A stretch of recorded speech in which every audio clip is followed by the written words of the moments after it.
Let's talk about something else because Lewis is boring. Planned Parenthood has now started this campaign. I defy.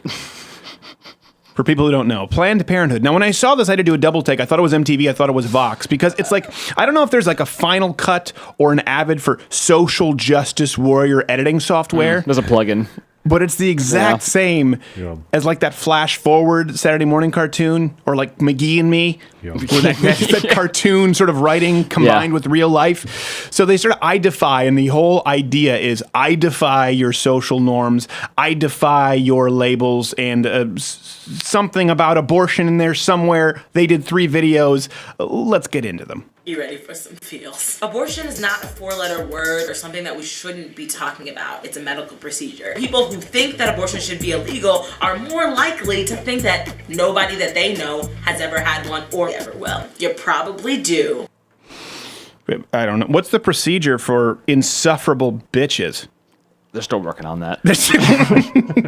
John Hopkins hasn't come around with a firm solution. I can't believe they got to seedless watermelon before that. I know.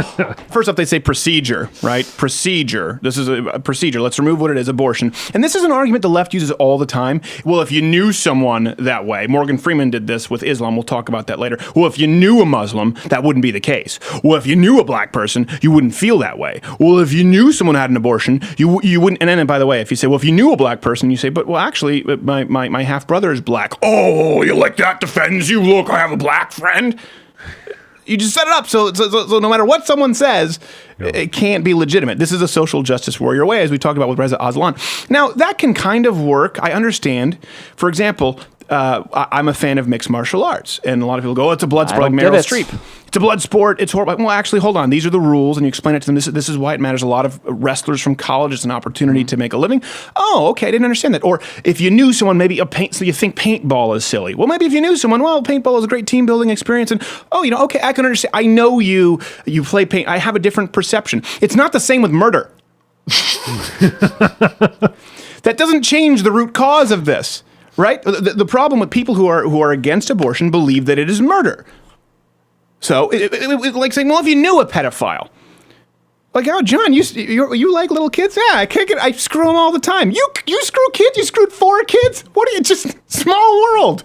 I guess I had a wrong perception of pedophiles who screw kids, John. I know, we get a bad rap. That doesn't happen. You can't apply it to something that involves morals and ethics to a deeply rooted issue. It just doesn't apply. It's not like a hobby. It's not like a haircut. It's not like facial piercings. It's not like taste in music.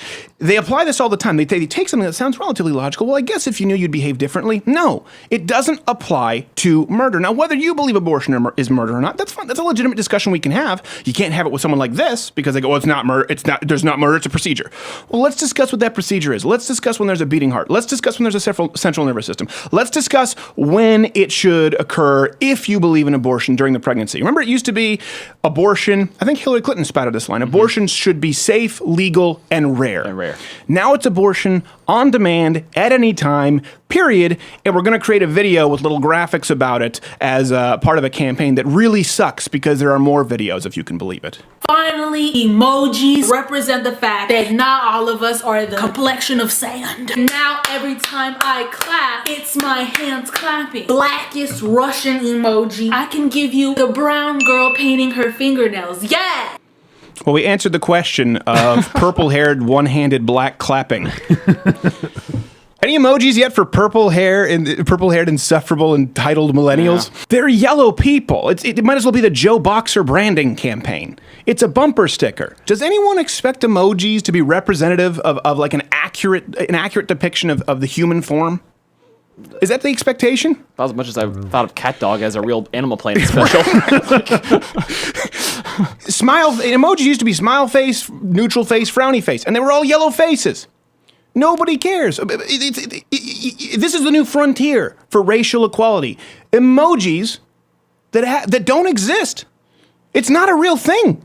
They're in your phone, and they're just shortcuts because that way I don't have to hit colon circle.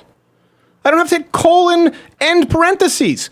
That's why they exist. They don't exist to oppress you, purple-haired, facial-pierced social justice, likely lesbian. I assume that's how you got this job. That's usually what comes with the territory. That is the battlefront for racial equality today. Also, there aren't enough black people on The Simpsons. Next clip. I am a bisexual male. Bisexuality exists. It is not your job to sift through all of my thoughts and then verify my bisexual status. It is your job to hear me say the sentence, I am a bisexual man, and for you to go, okay. Firstly, I don't believe you. Do you suck dicks? Sir, no, sir! Are you a Peter Pepper? Sir, no, sir! I really... I know you were trying to predict this, and you'll say this response is typical.